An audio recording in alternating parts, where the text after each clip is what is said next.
Zoparmawi mel madaw ralinin aparmoy ulayan tliek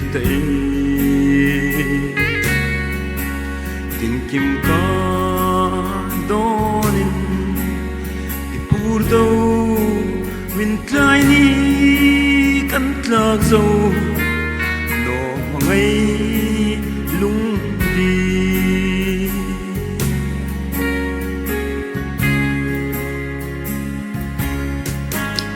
sang tin le multin kahay kirvela zan mutu lovai leng lai za ei him lai ni hai nun hlui ngai uman chang zovel ding mo ai sul nung ha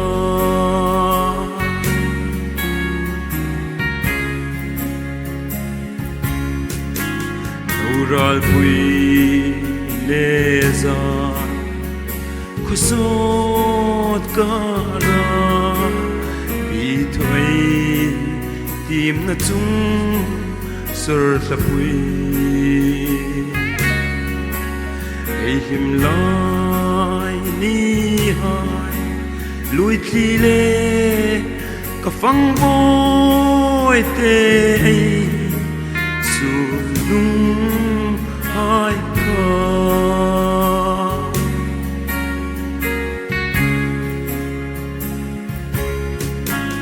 ka dem lu no che boy te ka ngai dam che ngai dam na rol nem kan lan che dit lem val mo chu pomin chatun chen lim zai re lem ta ro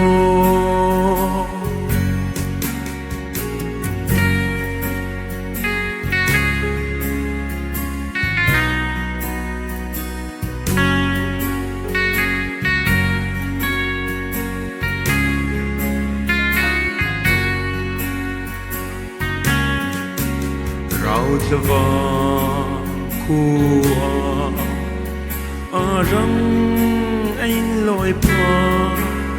overin na noi si zovin nangaya ka cha kamit ki tlag hipu nang nol zai rel ta ka ti